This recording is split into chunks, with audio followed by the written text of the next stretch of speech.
자, 그러면 오늘 갈라디아서 3장 지난주에 이제 조금 더 넘어갔던 부분까지 같이 소급해서 다시 한번 설명을 드리도록 할게요. 갈라디아서가 생각보다 조금 더 풀어야 될 부분도 많고 중요해서 조금 더 이어가 보도록 하겠습니다. 10절에 보시면 율법의 일에 속한 자들은 저주 아래 있나니 율법에 기록된 대로 온갖 일을 항상 행하지 않는 자는 저주 아래 있다라고 말하고 있는데, 이러한 말씀은 이제 우리가 어떻게 풀어고 인식하느냐는 것을 설명을 드려보고 싶어요. 율법 행위에 속한다는 것은 간단하게 말씀드려서 성경의 말씀을 적용하거나 가르침으로 듣는 것, 그게 바로 율법 행위에 속한 상태라고 보시면 되겠습니다. 저희가 지난주에 대표적인 사례 말씀드렸을 때 항상 기도해라, 범사에 감사해라, 이제 이런 것들이 사실은 단순한 문안의 인사가 아니었죠. 우리가 영적인 의미를 풀어볼게요. 항상 기도해라, 범사에 감사하라는 것은 딱 두 가지로 해석이 됩니다. 항상 기도하라는 건 항상이라는 게요, 만물을 말해요. 그런데 만물은 우리의 만물을 말하는 게 사실은 아닙니다. 우리 만물 안에 있는 만물, 그게 이제 영적 자아거든요. 영적 자아는 기도하라, 이 뜻은 뭐냐? 영적 자아가 깨어있으라는 뜻이고, 영적 자아가 깨어있으라는 것은 이 말씀에 노출이 되라는 의미입니다. 그러니까 우리의 신앙생활이라는 건 행위가 아니라요, 존재를 발견하는 거예요. 그게 항상 기도하라는 뜻의 본질이에요. 그러니까 인간의 시간이 24시간 동안 기도하라는 게 아니고요, 이 내 안에 있는 만물 중에 만물인 영적 자아를 발견하는 게 기도예요. 그리고 기도와 예배와 금식과 세례와 헌금은 닮아 있습니다. 이 닮아 있다는 건 뭐냐면은 다 대표적인 단어인 프로시코마의 안으로 들어오는 거예요. 프로시코마이라는 것은 나의 혼적인 의지를 가지고 혼적인 의지를 통해서 말씀을 봄으로써 혼적인 의지를 내려놓고 영적인 세계로 들어가는 그 과정을 예배, 프로시큐라고 말하는 겁니다. 그 프로시큐 안에 기도도 담겨 있는 거예요. 그러니까 예배, 기도, 세례, 헌금, 금식, 이러한 의미를 따로 종교적으로 떼어내서 생각하지 마시고 하나 안에서 이루어지는 거라고 생각하시면 되겠습니다. 자, 이런 거예요. 그런데 항상 기도해라, 범사에 감사해라 같은 부분을 만약에 24시간 기도하도록 노력을 하거나 아니면은 모든 삶 속에서도 어렵지만 감사하라는 그러한 것들을 실천하거나 그렇게 이해하고 그렇게 설교하고 그렇게 제자 훈련하고 그렇게 가르치는 게 율법 행위에 속한 자예요. 예. 근데 여기서 이게 비판적 지점이 아니라 약간 큰 오해가 있는 게 딱 요거예요. 우리는 그리스도인으로서 믿음으로 구원을 받았으니까 그 믿음의 감격으로 살아가야 된다라고 얘기하는 것도 이게 죄송한 말이지만 일반 교회에서 많이 사용하는 어법이고 훈련의 과정이에요. 이거를 교리적인 용어로 성화라고 하죠. 그런데 이것도 10절에서 말하는 율법 행위에 속한 거라는 거예요. 왜냐하면 그리스도인답게 보여준다는 건 나의 행실을 통해서 하나님께 영광을 돌린다는 건데, 성경 66권 어디를 들여다봐도 나의 행실을 통해서 하나님께서 영광 받는 건 없습니다. 왜냐하면 나의 행실이라는 건 나의 혼의 행위고요, 혼의 행위는 하나님이 볼 때 다 지나가는 거예요. 그러면은 우리에게 하나님께서 말씀하시는 건 뭐냐? 다 지나가는 걸 얘기하는 게 아니라 창세전에 원래 있던 것, 영의 약속을 지켜보신다는 거죠. 영의 약속을 지켜보신다는 것이기 때문에 성경의 모든 말씀과 가르침도 영의 약속의 수렴이 되는 것이지, 영의 약속을 받은 사람으로서 영의 약속을 받은 사람답게 살아가야 된다라는 태도는 인간적인 윤리 도덕의 움직임이다. 성경은 전혀 결코 그런 얘기를 하지 않는다는 걸 하고 있는 겁니다. 그래서 제가 말씀드리고 싶은 요지는 구약은 율법이었고 이제 예수님의 이름으로 우리는 구원을 받았으니까 구원받은 자답게 살아가야 된다라는 그러한 가르침들은 율법 행위에 속한 자들이고, 그렇게 율법 행위에 속하게 되면 제가 저번주에 말씀드렸던 복과 저주를 동시에 가져가게 됩니다. 그러니까 이게 어떤 의미냐 하면 성경의 마카리오의 복은 인간이 생각하는 선악과의 저주의 반대인 복이 아니라 절대적인 복이에요. 하나님을 만나는 복이에요. 그리고 그게 구원이에요. 그런데 사람이 성경 말씀을 율법 행위에 속한 채로 해석하고 받아들이고 실천하면 그거는 저주의 반대편인 복을 얻게 되는 겁니다. 그러니까 그 복은요, 언제나 시한폭탄처럼 저주를 같이 가져가는 복이에요. 예. 왜냐하면 여러분과 제가 아까 제가 힐링 얘기를 드렸지만 마음의 평안을 얻는다라는 전제는 항상 마음이 평안하지 않다는 전제가 있어서 그래요. 그래서 마음이 평안하지 않으니까 예수님의 말씀과 기도를 힘입어서 마음의 평안을 얻겠다고 생각하는 거예요. 그렇게 해서 실제로 만약에 감정적으로 마음의 평안을 얻다고 한다 하더라도 성경은 그게 복음과 구원과 아무 관계가 없다고 얘기하는 겁니다. 그러니까 이렇게 이해해 주시면 좋아요. 우리는 그냥 우리의 혼의 노력으로 우리 마음을 편하게 하기 위해서, 왜냐하면 불안한 것보다는 편안한 게 삶의 질이 높으니까 그거는 추구하는 거고요. 거기에다가 예수님 이름을 갖다 붙이는 게 아니라는 것만 이해하셔야 된다는 거예요. 그래야지 우리가 영적 생활이 재편이 된다는 거죠. 근데 이게 다 뒤섞여 버리니까 이게 율법행위에 되게 되고 그 율법행위는 저주의 반대편인 복을 쫓게 된다는 겁니다. 예. 그러면 언제나 늘 시한폭탄처럼 그 복은 무너질 게 예감이 되고 있어요. 네. 그러니까 사실 교회가 저주의 반대편인 복 위에 터전을 만들고 교회를 세우면 이 교회는 늘 안타깝지만 시한폭탄을 안고 갈 수밖에 없는 겁니다. 단지 그거를 유예하는 것 뿐이에요. 그러니까 언제 터질지 계속 유예하는 것 뿐이죠. 근데 그렇게 유예하는 시간 동안 복음이 들리지 않으면 우리 인생 시간 지나가 버리잖아요. 그러면 냉정히 이야기하면 이거는 구원과 아무 상관이 없는 그냥 내 감정의 배설 창구로서 교회를 사용하는 거예요. 그래서 이거는 위약적인 사례가 아니라 그냥 연말에 임영웅 씨 콘서트 같은 데 가는 게 훨씬 더 유익이에요. 예, 이거는 제가 농담으로 말씀드리는 게 아니라 거기서 힐링 받고 거기서 감정의 카타르시스를 쏟아내면 그걸로 1년을 살 수 있어요. 예. 그러니까 교회가 그러한 배설 기관이 되면 안 된다는 말씀을 드리고 싶어서 말씀드렸고 그 근거는 여기에 10절에 있다는 겁니다. 네. 자, 이 부분에 대해서 설명을 드렸고요. 좀 더 얘기 들어가 볼게요. 하나님 앞에서 아무나 율법으로 말미암아 의롭게 되지 못할 것이 분명하니 의인은 믿음으로 산다. 요거는 여러분들 이제 정확히 인지되실 거라고 확신합니다. 뭐냐 하면 하나님 앞에 서면요. 일단 전제가요. 자, 토데오파라 하나님의 말씀 앞에 있게 되면 그 진리 말씀이죠. 율법이라는 것 자체가 보이지가 않아요. 이제 이거예요. 그러니까 하나님 앞에서 아무나 율법으로 말미암아 의롭게 되지 못할 것이 분명하다라는 건 하나님 앞에 서면 바울의 고백에 의하면 하나님 앞에서는 하나님 곁에서는 하나님과 함께하는 존재로서의 말씀 외에는 보이지 않는다는 뜻이에요. 그러면 율법이라는 게 보이지 않아요. 율법이라는 게 보이지 않는다는 건 율법으로 의롭게 얻을 수 있냐, 의로움을 얻냐, 얻지 못하냐 이런 질문 자체가 사라진다는 거예요. 그래서 제가 천국과 구원에 대해서 왜 사후의 천국에 대해서 얘기를 안 드리냐 하면요. 사후에 대해서 천국을 가냐 안 가냐라고 질문을 하는 것 자체가 율법적이라는 거예요. 그러니까 이게 이제 예수님의 그 부활 이후에 그 예수님 따라가기 전에 제자가 한 사람이 그랬죠. 내가 내 가족의 장례식 좀 치르고 가게 한다. 그 장례식이라는 게 하나의 어떤 일이잖아요. 근데 그게 무슨 상관이냐라고 얘기하는 것과 똑같다는 것을 말씀드리고 싶은 거예요. 하나님 앞에 있으면, 말씀 앞에 있으면 내가 이 육신을 벗고 난 다음에 구원에 이르느냐, 이르지 않느냐 이러한 질문이 필요가 없어지는 상태라는 거죠. 그러니까 이 질문이라는 게 질문도 질이 있습니다. 퀄리티가 있어요. 하나님 앞에서의 질문은 하나님 당신은 누구고 나는 누구예요.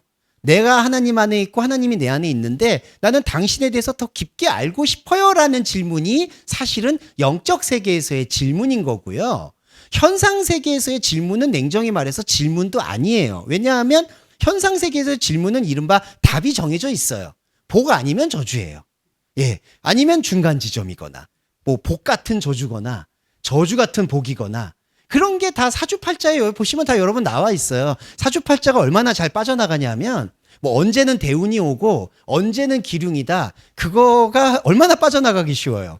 자기가 일 잘 될 때면 대운이고 자기가 일 안 되면은 여러분 죄송해요. 자꾸 사주팔자 얘기해서 삼재가 꼈다 그러고 얼마나 편해요. 예, 그런 거예요. 그러니까 거기서는 아무런 효능이라는 거를 하나님 앞에서의 질문이 아닌 혼적인 질문은 냉정히 말해서 질문도 아니라는 거예요. 심판 아래에 있는 거예요. 저주 아래에 있는 거예요. 그래서 11절에 디카이오스 에크피스티오스 제세타의 의인은 믿음으로 산다. 이게 바로 바울이 말하고 싶어하는 영적 논지예요. 자, 근데 여기서도 약간의 복잡함이 있습니다. 이거를 복잡하다 생각해 주실 수도 있지만 계속 흡수하셔야 돼요. 무슨 뜻이냐면 의인은 믿음으로 산다. 근데 중요한 건 이때 믿음은 수단이 아니에요. 무슨 얘기냐? 우리가 이 마틴 루터도 그렇고 종교개혁을 할 때도 좋은 유익은 있지만 믿음으로 산다. 오직 믿음이라고 했을 때 또 듣게 되는 함정이 믿음이 수단이 돼요. 주님, 내가 믿습니다. 나의 믿음 없는 걸 도와주세요. 라든지 주님, 내 안에는 믿음이 중요합니다. 믿음을 갖게 해주세요. 라든지 나는 하나님을 믿습니다. 그러면 주어는 내가 되는 거거든요. 그러니까 의인은 믿음으로 말미암아 산다는 얘기가 오해가 된다는 건 믿음이 수단이 될 때예요. 그러면 여러분, 믿음이 수단이 되는 것도 율법이에요. 예, 왜냐하면 내가 믿음이라는 도구로 예수를 믿습니다. 예수를 믿습니다. 이렇게 주여 삼창을 외친다든지 아니면 어느 순간 신비 체험을 통해서 아니면 세례를 받아서 내가 믿음에 이제 참여했다라고 본다든지 이 모든 것들이 수단이라는 거죠. 그러면 의인은 믿음으로 말미암아 산다는 거의 본질이 뭐냐? 사실은 이게 에크피스티오스, 믿음으로부터 나온다는 얘기입니다. 믿음은 그때 뭘까요? 나의 신념이에요. 내가 알고 있는 혼의 생각이에요. 혼의 생각. 아, 나는 이렇게 믿을 거야. 예수님을 믿을 거야. 나는 받아들일 거야. 나는 이해돼. 이렇게 믿는 믿음에서 나오는 거예요, 오히려. 그러면 뭐가 있을까요? 십자가 앞에서는 고백밖에 없는 거예요. 나는 하나님을 알 수 없다라는 고백밖에. 네. 근데 이 알 수 없다라는 고백을 철학자들이 얘기하는 불가지론으로 오해하시면 안 돼요. 무슨 얘기냐? 이건 모른다. 예전에 죄송합니다. 철학자 비트겐슈타인은 내가 이해할 수 없는 거에 대해서는 말할 수 없다라고 얘기를 해요. 모른다라고 해요. 그런데 십자가 고백을 하는 저와 여러분의 모른다, 알 수 없다라는 고백은 그게 아니라요. 예수 그리스도가 영으로서 여러분과 저 안에 들어온 것에 대한 그 결정적인 감격이 하나님을 모른다라는 걸로 연결된다는 거예요. 그러니까 이게 나의 감정적인 걸 동원해서 내가 성경을 계속 읽었더니 하나님을 모르겠다라는 게 아니라요. 성경을 읽고 읽었더니 단 하나의 생명이 보이더라. 이게 예수 그리스도예요.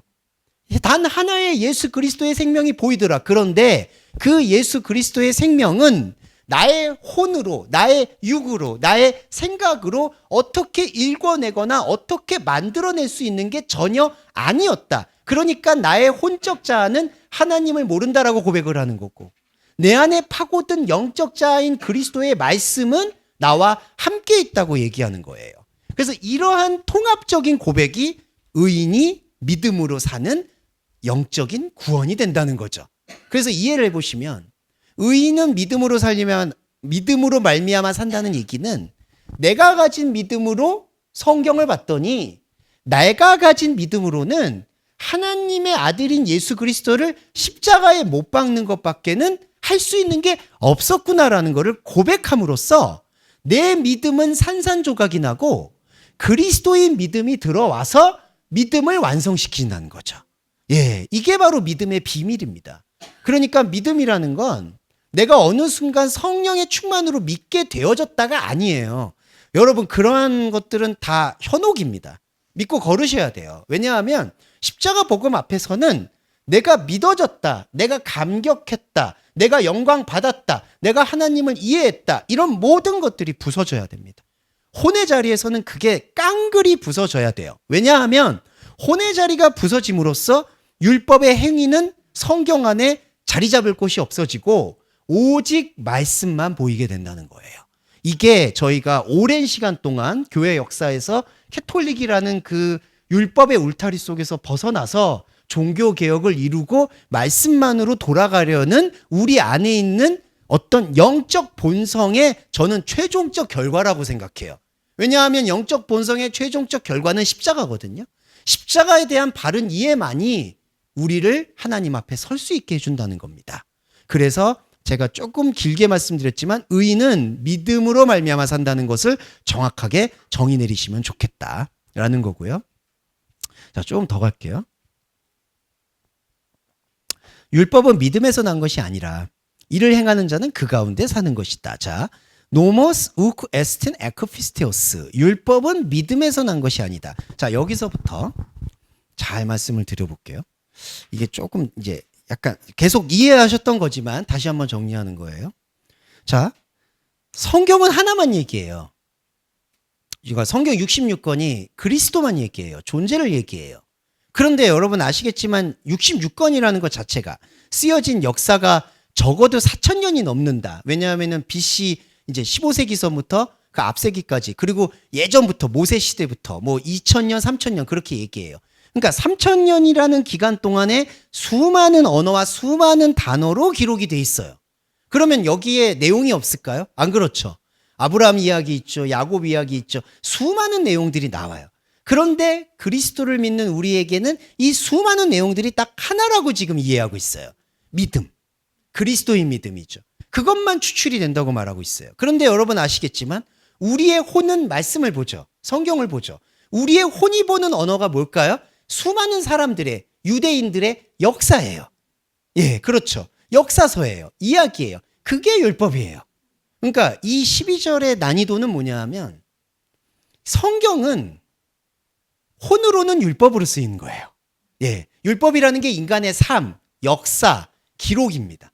그러니까 성경 66권은 율법으로 쓰인 거예요. 그런데 그 율법으로 써여졌다라는 것을 나의 혼이 이해하고 거기 안에서 영인 그리스도를 만날 때 이 성경 66권이 딱 하나로 수렴이 돼요. 그게 영이고 구원이에요. 그렇죠. 그게 믿음이에요. 그러니까 이 성경 안에는요, 엄밀히 말씀드리면 성경은 율법으로 가득 차 있는 거예요.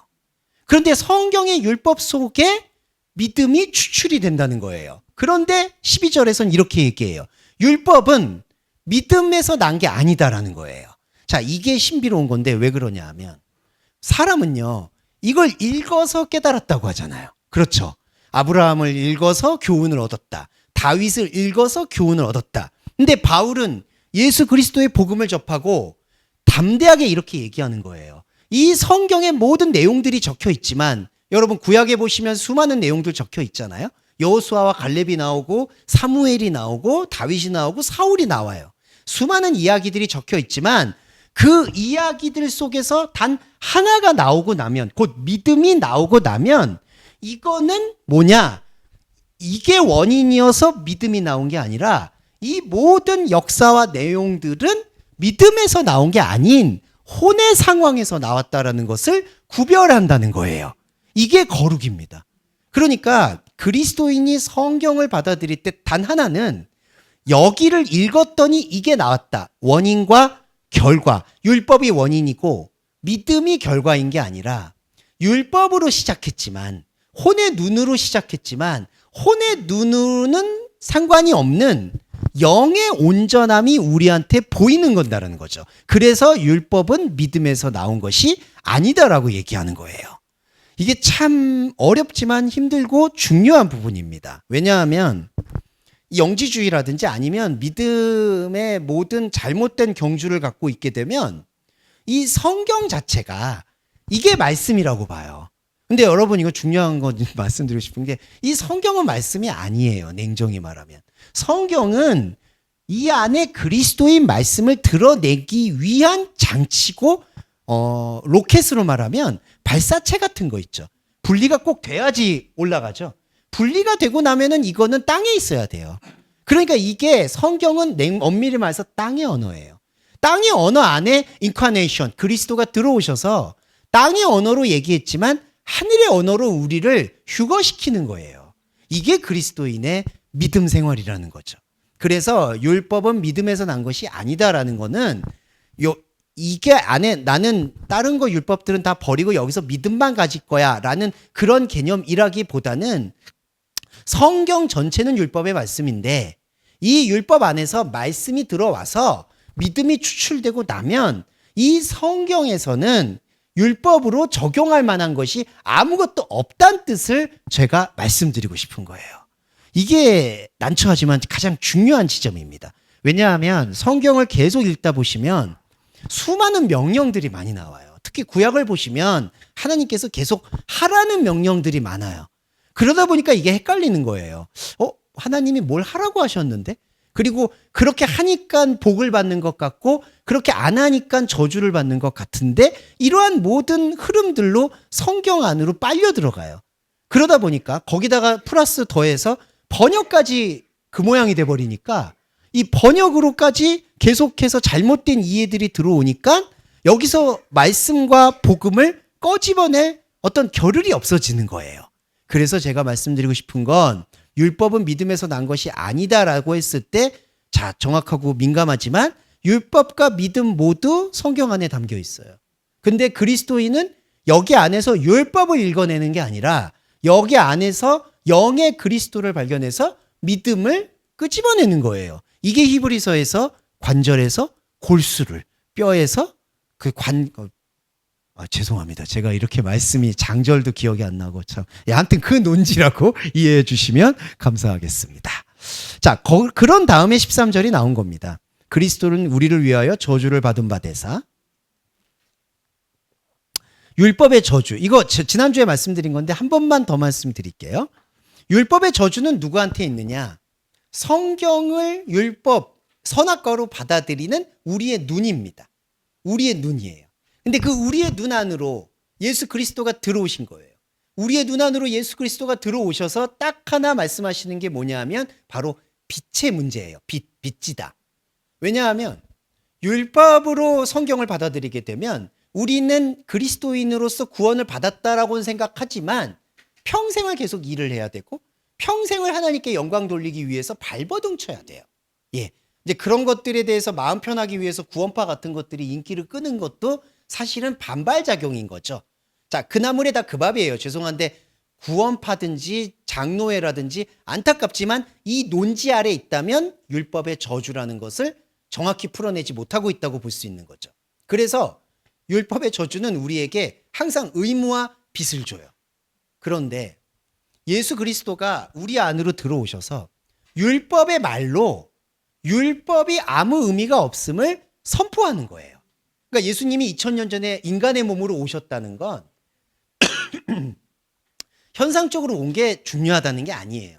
예수님, 하나님의 언약의 의지예요.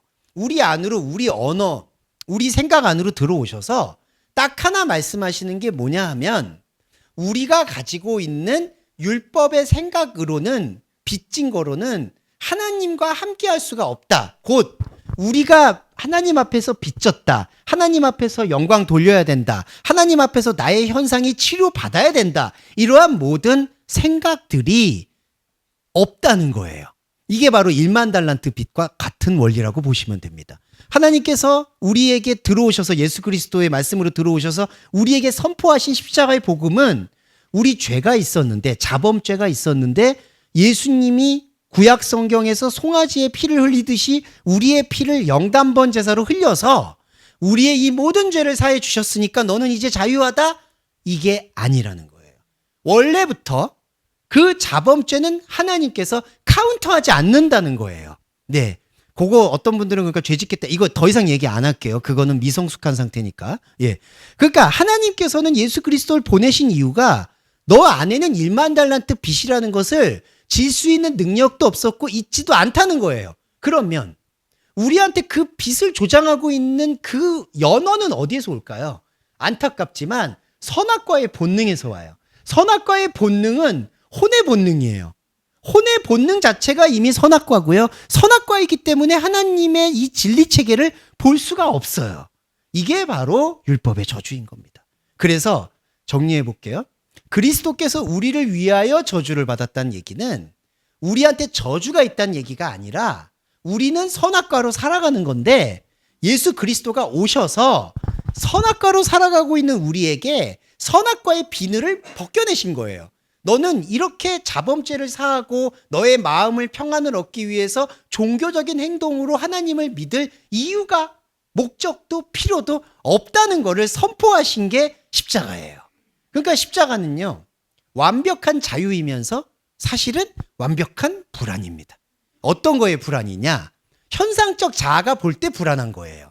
아니 그러면 이것도 해결을 안 해주시는 것 같고 저것도 해결을 안 해주시는 것 같으면 나는 하나님을 왜 믿어야 되지? 라는 것서부터 사후천국 제가 아까 말씀드렸잖아요. 이런 것들이 분리하고 싶지 않은 사람에게는 그러면 혹시 내 구원도 의심받는 거 아니야? 계속해서 그러한 것들에 까부러지게 된다는 거예요.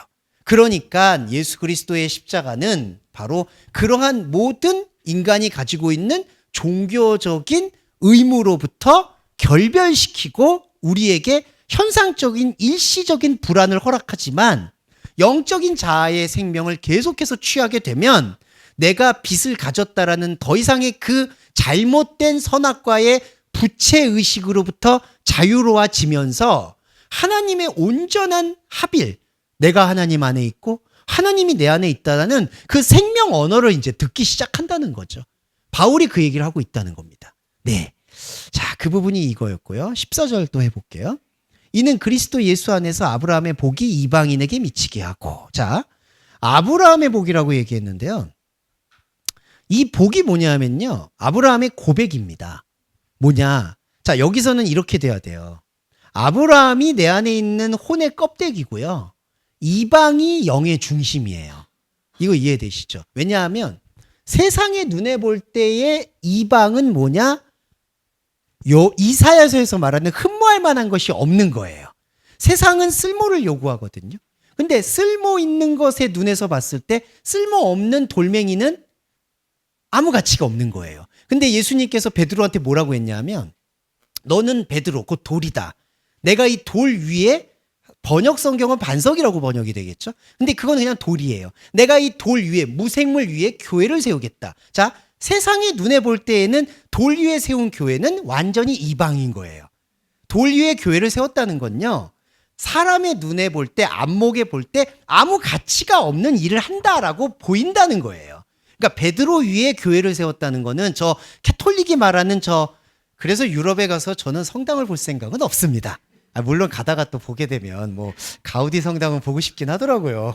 근데 저의 또 이게 또 욕망이네요. 근데 그거하고 차치하고 이런 베드로에 말하는 교회라는 거는 이 세상의 눈에 볼 때 아무 쓸모가 없는 교회를 말하는 거예요. 네. 그러니까 교회라는 건 쓸모가 없는 거예요. 그게 이방이에요. 왜냐하면 이방은요. 모인 게 아닌 걸 얘기하거든요. 99마리가 아닌 걸 얘기하는 게 이방이에요. 너는 나와 다르다. 이질적이다. 낯설다. 받아들이기 싫다. 그래서 오히려 이걸 완전히 거꾸로 봐야 되는 게 구약 역사에서 유대인이 나왔잖아요. 이거는 유대인이 아니라 지금 2000년이 지난 지금 저희도 마찬가지로 껍데기로서의 유대인이라는 거예요. 그러니까 그때 유대 민족이 특별하다 이거 전혀 없어요. 그냥 동서고금을 막론하고 아브라함이라는 존재는 우리 이 껍데기를 말하는 거예요. 그러면 이 껍데기가 얻는 복이 뭘까요? 이 껍데기로는 하나님의 말씀을 볼 수 없다는 걸 고백하는 게 복이에요. 자, 그 복이 들어왔죠. 그럼 그 복이 어디로 가냐? 나의 영적 세계로 이렇게 흘러 넘치는 거예요. 지금 저와 여러분이 이 말씀을 아브라함의 껍데기로 들으세요. 그랬는데 여러분이 아브라함의 껍데기 안에 이 복음을 땅에다가 보물을 쌓는 게 아니라요. 하늘에다가 보물을 쌓는 게 아니라 흘려보내는 거죠. 이 아브라함의 껍데기인 우리의 이 육의 껍데기로 말씀을 들으셔서 육에다가 보관하는 게 아니라 육이 전혀 쓸모없다라고 얘기하는 그 돌의 교회에다가 이방인에다가 보내는 거예요. 그런데 하나님이 볼 때, 하나님의 약속에서 볼 때는 이게 완전히 거꾸로죠. 이방인, 사람의 눈에 볼 때 쓸모없는 게 하나님이 볼 때는 생명이에요. 우리가 볼 때, 사람의 눈에 볼 때 쓸모없는 게 하나님께 생명이고 우리가 볼 때 쓸모있는 거, 우리가 볼 때 잘 살아보고 싶은 거, 우리가 볼 때 뭔가 힐링 받고 싶은 거, 그게 하나님이 볼 때에는 돌이에요. 이게 완전히 달라졌다는 거죠. 자, 다니엘의 예가 바로 그거죠. 다니엘은 사람의 눈으로 상징되는 사자의 눈에 볼 때 어느 순간 돌로 변해요. 그러니까 사자도 돌을 씹어먹지는 않죠. 정글에 가봐서도 아마 돌을 우적우적 씹어먹는 사자는 못 보셨을 거예요. 사자는 뭘 씹어먹을까요? 피냄새를 갖고 있는 걸 씹어먹죠. 그 중에서도 질이 좋은 사자는 살아있는 짐승을 잡아먹고 그 다음에 하이에나 같은 그 종류는 시체를 잡아먹죠. 뭐 그 정도 차이가 있겠지만 다 피를 가진 거예요. 근데 다니엘은 어땠죠? 세상의 눈에 볼 때 돌이 돼버린 거예요. 아무 가치가 없는 거예요. 자, 힘든 건 뭐냐면 지금 왜 힘들냐고 말씀드리면 우리 안에 이게 공존한다는 겁니다. 예, 자 보세요. 우리는 학습돼 있잖아요. 보암직하고 먹음직한 거. 근데 복음은 그걸 보암직하고 먹음직하다고 얘기하지 않아요. 복음은 그거는 그냥 흘러가는 거다. 너는 그냥 그거를 가지고 있는 동안 육체의 관계 속에서 치리하고 다스리다가 내려놓고 가는 거다라고 얘기를 하세요. 그런데 사람의 본성은 계속해서 거기다가 단어의 의미, 생각의 의미, 심지어 이게 제일 어려운 건데 감정을 거기다가 집어넣거든요. 내가 여기서 이렇게 행동하면 이런 평안을 얻고 내가 이렇게 하면 이런 기쁨을 얻고 내가 이렇게 하면 그게 다 선악과의 프리즘, 선악과의 틀 속에서 내 감정이나 내 생각이나 내 명예나 내 존재의 의미를 다 집어넣어 버렸기 때문에 죄송한데 저도 그랬고 또 죄송하지만 여러분들도 아마 여기다가 다 몰빵하셨을 거예요. 그러니까 돌이 안 보이지.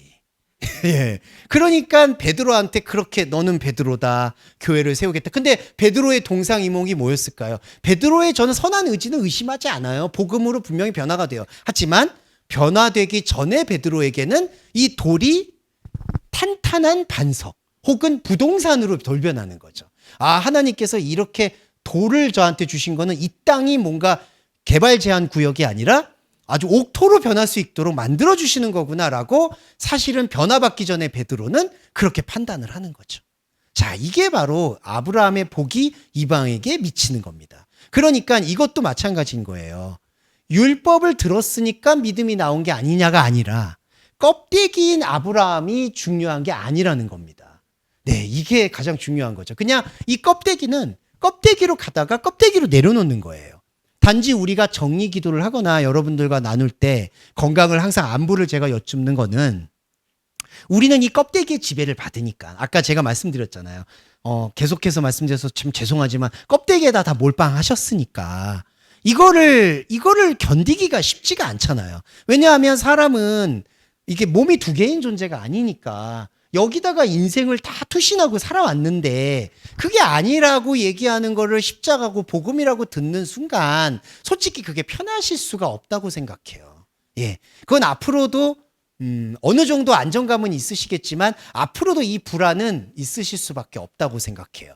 하지만 그 불안하지 않습니다라고 거짓말을 말할 수는 없잖아요. 저희는 복음 앞에서 광야 앞에 서야 되잖아요. 이방으로 서 있어야 되잖아요. 그러니까 말씀을 드려야 된다. 이거를 제가 설명드리고 싶었고요. 자, 율법의 실체까지 나오는 것까지 오늘 조금 더 가볼게요. 형제들아 사람의 예대로 말하노니 사람의 언약이라도 정한 후에는 아무나 폐하거나 더하거나 하지 못한다 라고 얘기해요. 이 무슨 얘기냐면요. 사람의 언약도 폐하거나 더하지 못하는데 하물며 하나님의 언약이냐? 사실은 그 얘기를 하는 게 아닙니다. 사람의 언약이 있고 하나님의 언약이 있어요. 사람의 언약은 뭐냐면 고백의 언약입니다. 아까 제가 말씀드렸듯이 하나님, 저와 하나님 당신은 다릅니다. 저는 여기서 하나님을 찾을 수 없습니다 라고 얘기하는 고백이에요. 이 고백도 폐하거나 더하거나 변질될 수가 없어요. 변질될 수가 없다는 뜻은 내 혼의 가치관과 의지 속에서 뭔가를 이끌어내서 영적인 결과물을 낼 수 있다라고 할 수 있는 다른 복음이 없다는 거예요. 자, 사람의 언약은 고백이에요. 사람의 언약으로는 처음부터 끝까지 하나님을 알 수 없다. 하나님과 내가 다르다라는 고백 그 이상도 이하도 없어요. 이게 사람의 언약이에요. 그래서 16절에서 이 약속들은 아브라함과 그 자손에게 말씀하신 것인데 여럿을 가리켜 자손이라 하지 않고 하나를 가리켜 자손이라 했으니 그리스도다. 자, 여기서 명확해지죠. 무슨 얘기냐? 아브라함한테 하나님께서 뭐라고 약속하셨나요? 하늘의 무별과 같은 자손이라고 하셨죠. 근데 그거를 혼의 말로 들으면 뭐죠? 많은 거잖아요. 근데 여기 말씀은 어떻게 돼 있죠? 여럿을 가리켜 자손이라 안 하고 하나를 가리켜 자손이라고 한다. 자, 그러면 잘 들어가 볼게요. 하늘의 많은 무별 중에 one of them을, 그러니까 그 많은 것 중에 하나를 그리스도라고 얘기하는 거냐? 그게 아니라 처음부터 이 하늘의 무별을 하나라고 얘기하시는 거냐? 후자예요.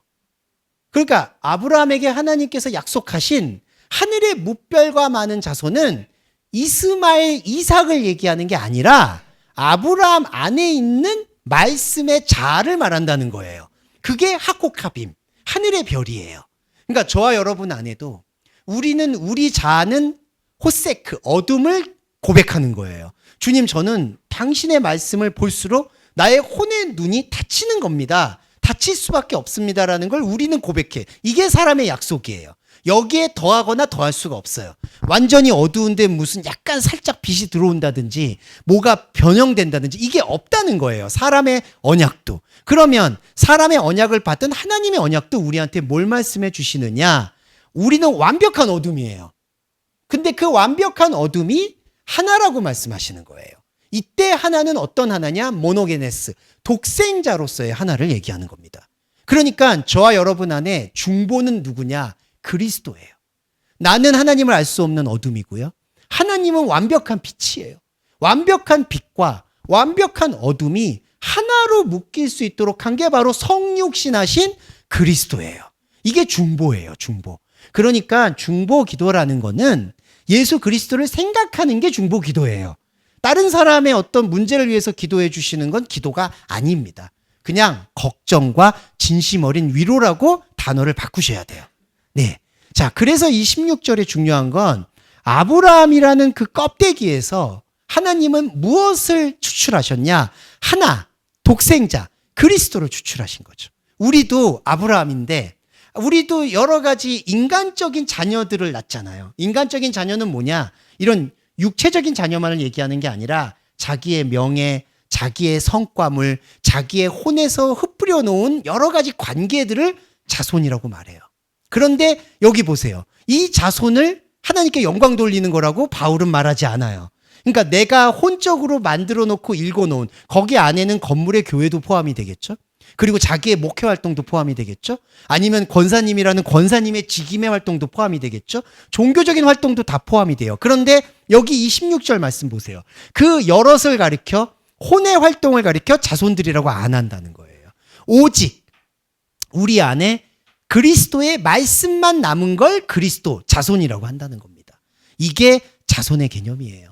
이게 영적 족보의 개념이고 감히 말씀드리면 지금 이 영적 족보의 말씀에 참여하시면 여러분 안에 생명 족보가 생명책이 쓰여지듯이 쓰여지시는 거라는 거죠. 이게 바로 부분입니다. 자, 그리고 마지막으로 18절 하고 제가 율법의 실체를 설명드릴게요. 만일 그 유업이 율법에서 난 것이면 약속에서 난 것이 아니리라. 그러나 하나님이 약속으로 말미암아 아브라함에게 은혜로 주신 것이다. 이것도 똑같은 겁니다. 여러분 잘 아시겠지만 은혜라는 것, 그 카리스타이가 은혜는 어떤 거냐 잘 아시겠지만 카리스마예요. 카라는 하나님 만나는 걸 얘기해요. 만남입니다. 그러면 아브라함이 약속으로 말미암아 은혜를 받았다고 했을 때, 자, 중요한 건 아브라함이 본 게 아니라는 거예요. 왜 그러냐? 아브라함은 철저히 껍데기예요. 자, 저와 여러분도요, 수많은 아브라함, 야곱, 요셉, 다윗이 있어요. 여러분과 제가 아까 사주팔자 얘기를 들었지만 여러 흥망성쇠를 겪으면서 20대, 30대, 40대, 50대 여러 얼굴을 갖고 있죠. 이게 구약성경에서 말하는 파노라마하고 똑같아요. 여러분 안에 수많은 여호수아, 갈렙, 사라 인물들이 다 들어가 있는 거예요. 이게 바로 멀티 캐릭터라고 하는 건데 여러분 안에 다중자아가 있는 거예요. 수많은 내 다른 나들이. 근데 그 다른 나들은 하나님을 만나는 게 아니에요. 다른 나들은 다른 나들의 역할 속에서 그 시간들 속에서 말씀을 들어서 말씀과 나를 분리가 되는 거예요. 네, 이해되시죠? 그러니까 아브라함의 껍데기가 분리가 되고 야곱의 껍데기가 분리가 되고 요셉의 껍데기가 분리가 돼요. 그러면 분리가 되고 난 다음에는 무엇이 남느냐? 그리스도가 남아요. 저와 여러분에게는 그리스도가 원래부터 창세전부터 하나님의 시간 속에서 존재하고 있었다는 거죠. 이게 약속입니다. 그러면 이 약속 외에 다른 것들은 다 할례를 받아요. 다 쓸어내버려요. 노아의 홍수처럼 방주인 그리스도만 남고 다른 것들은 다 사라져요. 그러니까 아브라함에게 은혜를 주셨다는 것을 엄밀하게 이해하면 껍데기인 아브라함, 우리의 혼이 은혜를 받은 게 아니라 이 아브라함의 껍데기가 다 사라지고 난 이 중심, 영적인 자아, 이게 하나님을 만났다는 거예요. 이게 약속이고 구원입니다. 그리스도인에게 가장 가장이 아니라 그리스도인에게 그냥 있는 것, 그냥 주어진 구원이 바로 요 약속이고 은혜다. 이렇게 이해해 주시면 감사하겠습니다. 자, 율법의 실체에 대한 부분 말하겠습니다. 자, 19절. 그런즉 이거는 간단하게 설명드려도 풀릴 수 있는 문제 같아요. 근데 이게 되게 중요한 문제이기도 하네요. 그런즉 율법은 무엇이냐? 범법함을 위하여 더한 것이다. 여기 티운호 노모스토 그다음에 파라바세온 카린 프로스테스데 범법함을 위한 것이다. 이게 뭐냐 하면요. 이 범법은요. 하나님이 말씀하시는 죄가 아니라 우리가 생각하고 있는 죄가 덧붙이는 행동들을 말하는 거예요. 이게 대표적인 건데 우리는 성경 말씀하면 다 하나님 말씀이라고 생각을 해요. 자, 잘 이해해 주세요. 하나님 말씀 맞아요. 근데 제가 아까 말씀드렸듯이 하나님 말씀의 영적인 흐름을 이해하셔야 돼요. 뭐냐? 성경 66권이 다 하나님의 말씀이니까 거기 있는 모든 내용들이 하나님께서 하신 말씀이라고 생각해요. 여기서 큰 오해가 생겨요. 뭐냐? 하나님은 이 말씀의 껍데기 속에서 진짜 말씀을 우리에게 보여주시려고 하는 거예요. 그러니까 이 말씀이라는 것, 성경이라는 것 자체의 내용이 하나님께서 모두 명령하시고 이렇게 하라고 얘기하는 이른바 콘텐츠, 내용과 명령이나 매뉴얼이 아니라는 거죠. 그러면 이 바울의 이 파격적인 중요한 게 율법이라는 거는 이때는 모세 오경을 얘기하는데 모세 오경은 범법으로 인해서 주어진 것이다 라고 얘기해요. 무슨 얘기냐? 하나님은 제사를 드릴 이유가 없다고 말씀하셨고요. 솔직히 나 외에 다른 신이 없다라는 십계명의 본질은 우리는 하나님을 알 수 없다라는 고백을 이끌어내기 위한 거예요. 그래서 하나님을 사랑하고 이웃을 사랑하라 이것이 율법 안에 다 담겼다. 이렇게 말씀하신 예수님의 말씀이 모세 오경의 뜻이에요. 그런데 여기는 뭐냐? 그 모세 오경의 뜻을 왜곡하고 그걸 인간적으로 광야 생활에서 하나님의 백성답게 살아가기 위해서 그 사람들이 백부장, 천부장을 만들고 장로를 만들고 제사장을 만들어서 일종의 신정국가처럼 하나님의 통치를 받는 국가처럼 제도를 만들고 의식주를 살아가려고 했던 거예요. 그러니까 여러분 모세 오경에서 여러 법들이 나오죠. 배상법, 위생법. 자, 이게 중요한 게 그런 법들을 하나님께서 허락하신 거냐? 그게 아니라요. 모세는 시내산으로 계속 넘어가고 있고요. 돌파는 깨지고요. 아론과 남아있는 제사장과 레위 사람들 그리고 그들이 나는 하나님 백성답게 살고 싶어요. 하나님께 영광을 돌리고 싶어요. 라고 얘기하는 사람들이 제사를 멈추지 않고 사회적으로 어떻게 살아가야 되는지 하나님의 이름으로 규칙을 만들다 보니까 배상법, 위생법 이런 여러 가지 법들이 다 생기는 거예요. 바울이 지적하는 게 그거예요. 율법은 뭐냐? 우리가 하나님의 말씀에 그리고 죄에 대해서 깊은 오해가 있기 때문에 계속해서 덧붙여지는 것이다. 그래서 여러분 모세 오경 다음에 예수님 시대에 왔을 때 바리새인들이 지켜야 된다라고 얘기했던 율법이 613가지까지 확장이 된 거예요. 그러니까 이 율법이라는 건 뭐냐? 하나님께서 이렇게 하라고 명령을 주시는 게 아니라 이렇게 하지 말아야 되는데 우리가 가지고 있는 욕망이 이러한 규칙들을 만들어내고 있다는 것을 폭로하는 게 모세오경이에요. 그러니까 저희가 모세오경을 보는 관점은 사실 완전히 달라져야 되는 거예요. 하나님께서 이렇게 소를 훔쳐간 집안에는 소를 갚고 누구 잘못 고의로 죽인 게 아니라 우발적으로 죽였으면은 도피성으로 들어가라. 여러분 이러한 모든 말씀들을 하나님께서 허락하신 장치라고 생각하는 경향이 많죠. 근데 그게 아니라요. 하나님의 말씀을 나는 받은 사람으로서 현상을 어떻게 살아가야 되는지 가르쳐 주세요라고 얘기했는데 모세는 그걸 가르쳐 준 게 아니라요. 모세가 아니라 모세의 아픈 손가락. 우리 안에 있는 아픈 손가락이라고 할 수 있는 아론 있죠. 자, 요것도 깊게 말씀드리고 싶어요. 아시겠지만 모세가 하나님을 만났을 때 나는 입이 둔하여서 말을 못한다고 하죠. 그거 거짓말입니다. 입이 둔하다라는 뜻을 원어로 해석을 해보면 학문이 없어서 통치할 수 있는 능력이 없어서란 뜻이에요. 하지만 모세는 광야로 추방되기 전까지요 왕실에서 교육을 받은 사람이에요. 왕실에서 교육을 받은 사람이 해야 될 그때 당시의 교육은 다 레토릭, 말 잘하는 거예요. 수사학이라고 하죠, 여러분. 그 요즘에 정치인들도 그냥 말 잘하는 사람이 권력 잡잖아요. 마찬가지예요. 그때도 말로 대중들을 현혹하거나 후릴 수 있는 사람이 왕이에요. 바로도 그랬고요. 그러니까 모세가 말이 둔하다라는 건 거짓말이에요. 그게 모세의 아킬레스건. 저와 여러분 안에 영을 대면하고 영을 직면하기 힘들 때 나타나는 현상이 아론이에요. 근데 여러분, 아론이 어떤 재앙의 결과를 초래했는지는 잘 아실 거예요. 아론의 금송아지는요, 눈에 볼 때 흉측한 금송아지가 아니에요. 하나님의 말씀을 땅에다가 적용하는 모든 상징이 금송아지예요. 예, 땅에다가 적용하는 거. 그러니까 성경 말씀을 범사에 감사하라, 항상 기도하라라는 것을 인간의 관점과 인간의 종교적 의지로 내려앉히는 게 금송아지예요. 그게 아론입니다. 그래서 율법은 무엇이냐? 범법함이다.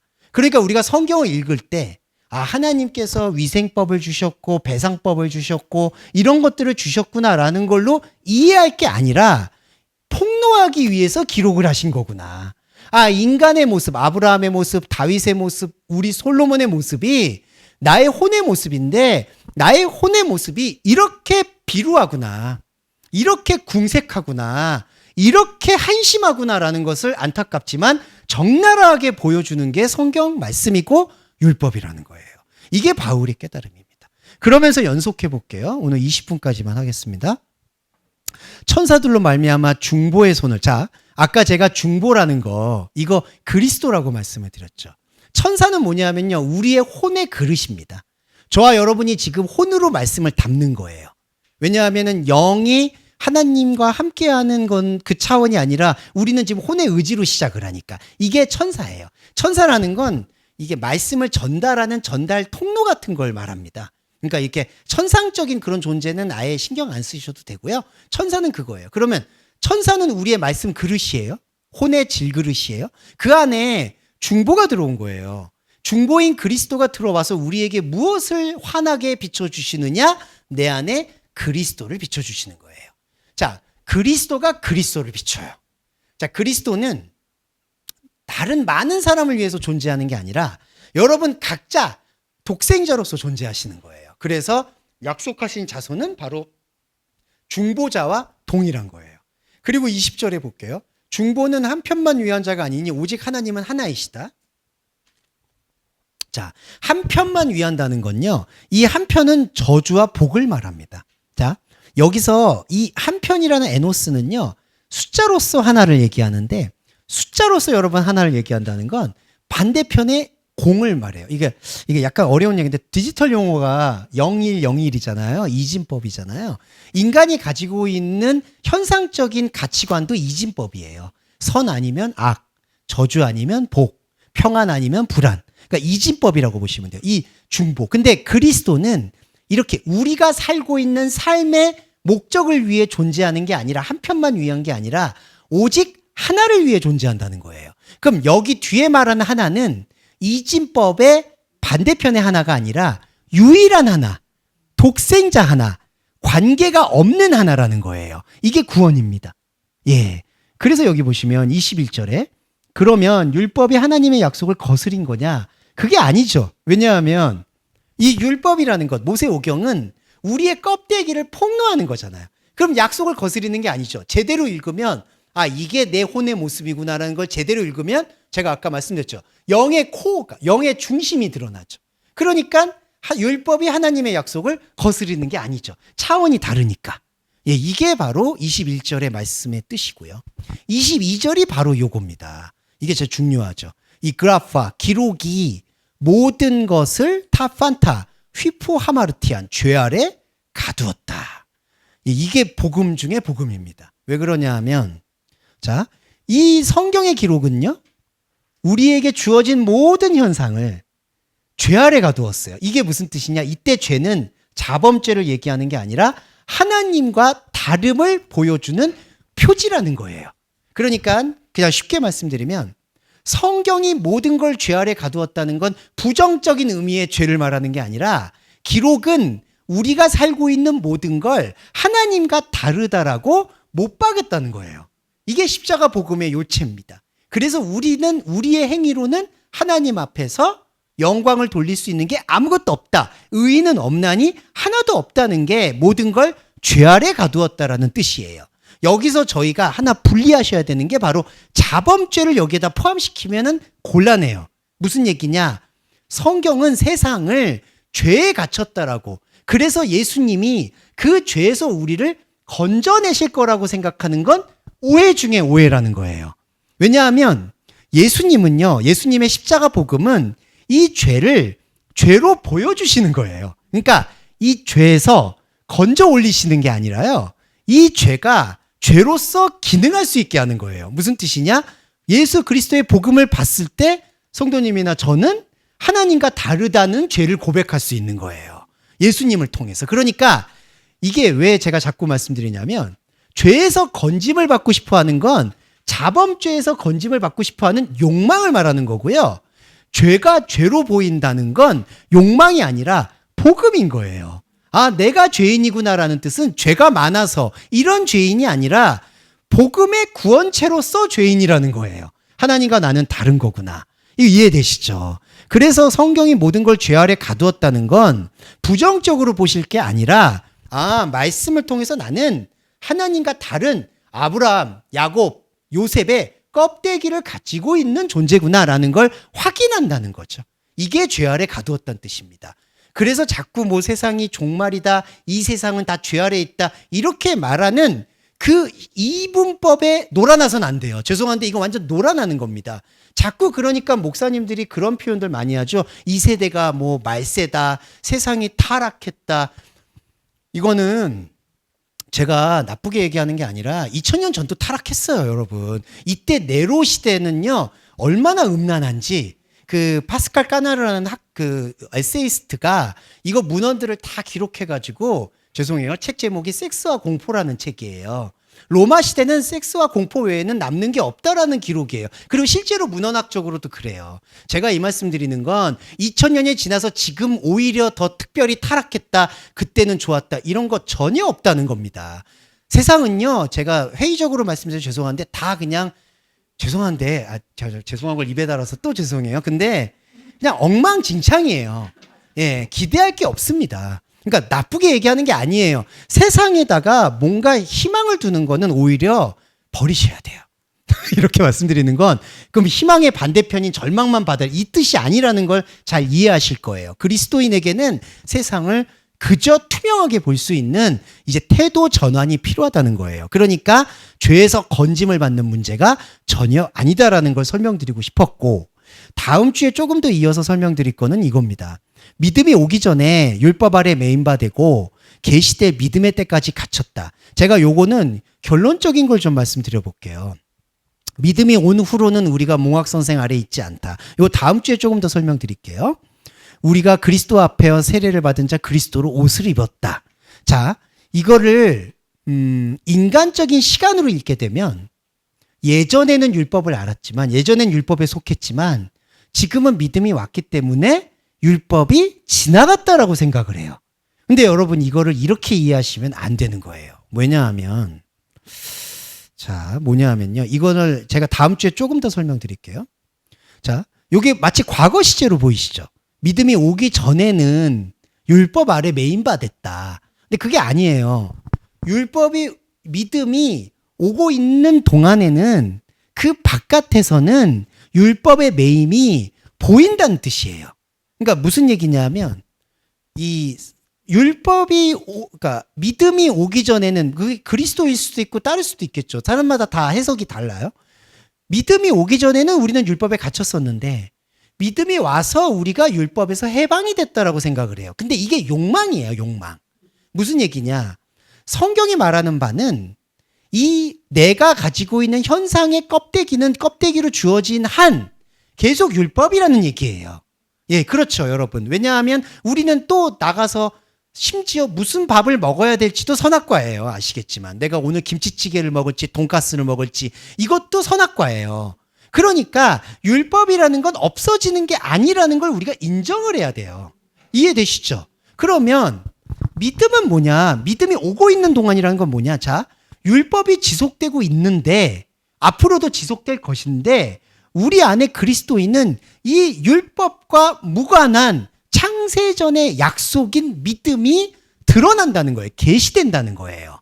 그러면 율법은 율법대로 가고 믿음은 믿음대로 가요. 근데 그리스도인에게 놀라운 현상은 뭐냐? 3층 천을 얘기했듯이 이 영의 세계를 눈뜬 존재는 어느 순간 이 세상의 언어에 의미를 두지 못하기 때문에 세상에서 내가 선악관에 판단했던 나의 자아를 전부로 생각하지 않게 된다는 거예요. 이게 늘 말씀드렸던 거예요. 사실은 영의 자아가 눈을 뜨기 전에는 여러분의 의식과 무의식은 모두 현상의 자아에 묶여 있어요.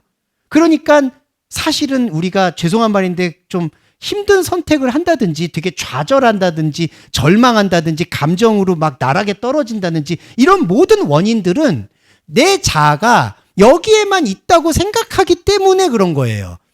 왜냐하면 이 현상에서 내가 다 뿌리를 내렸는데 이 뿌리 내린 내가 흔들리잖아요. 제가 그 지천명, 저도 이제 지천명인 50주를 맞이했지만 그 어른들이나 퇴직을 하게 되는 분들이 내가 거기에 모든 인생을 걸었는데 퇴직을 하게 되니까 자기의 모든 걸 잃어버린다라는 생각을 갖게 돼요. 그게 왜 그러느냐? 영적 자아의 눈뜸이 사실은 없기 때문에. 그러다 보니까 제가 한마디만 첨언드리면 자꾸 뻘짓을 하게 되는 거예요. 퇴직을 하신 이후에 혹은 청년들도 자꾸 취미생활을 한다든지. 취미생활은 좋아요. 그런데 영의 자아를 볼 생각을 하지 아니하고 내가 가지고 있는 희노애락을 어떻게든지 달래주려고 하는 걸로 힐링을 한다든지 치유를 받고 싶다든지 평안함을 찾는다든지 그런 모습들 때문에 모든 게 엉켜버린다는 겁니다. 그리고 또 하나, 율법 아래 메인바 되었는데 이제는 우리가 믿음으로 자유하게 됐다. 이거를요 시간적으로 보게 돼서 율법은 이제 없어졌다라고 보게 되면 무슨 가장 큰 문제가 생기느냐? 괴리감입니다. 뭐냐? 율법이 있었을 때에는 평안하지 않았는데 믿음이 그리스도를 받아서 구원을 얻으니까 우리한테는 이제 희락과 평화와 양선의 열매만 있다고 생각을 하죠. 그리고 그렇게 교회는 선포를 해요. 근데 여러분 일상생활을 들여다보세요.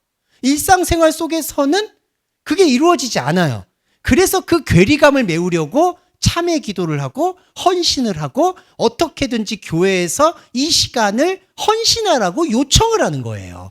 이게 가장 안 좋은 종교의 굴레입니다. 그리고 죄송하지만 저와 여러분이 그 종교의 굴레 속에 몇 년 동안 우리의 몸이 혹사당한 거예요. 거기에는 미화를 할 수가 없습니다. 예, 가장 딱 하나의 미화는 그래도 우리가 성경 언어를 많이 들었으니까 확인을 할 수가 있는 거죠. 많이 들어보셨으니까 어디에 뭐가 있고 어디에 뭐가 있고 사실 또 죄송하지만 그 기능 외에는 교회가 줄 수 있는 효능은 없습니다. 네, 그래서 제가 말씀드리고 싶은 이 패러다임의 문제는 다음 주에 또 설명을 드리겠지만 믿음이 오기 전에는 율법에 있었는데 이제는 믿음이다. 이거는 인간이 가지고 있는 옛사람의 욕망이에요. 옛날에는 이랬는데 나는 새사람이 됐다. 여러분 그런 거 없습니다. 그리스도인은 새사람과 옛사람이 같이 가는 거예요. 예, 그러다가 아까도 말씀드렸지만 나는 영적 자아가 존재하지 않은 게 이제 여러분 말씀을 계속 듣기 때문에 눈을 계속 떠요. 그러면 현상에 있어서 조금씩 잠잠해지는 거예요. 왜냐하면 여기에가 내 자아의 뿌리가 있는 게 아니라는 걸 이제 인지하기 시작하니까 예, 그 정도인 겁니다. 네, 그렇게 말씀드려서 또 허무하게 좀 들으시지 않으셨으면 좋겠고요. 다음 주에 이 부분 조금 더 설명드리도록 하겠습니다. 네, 정리기도와 주기도문으로 마무리하겠습니다.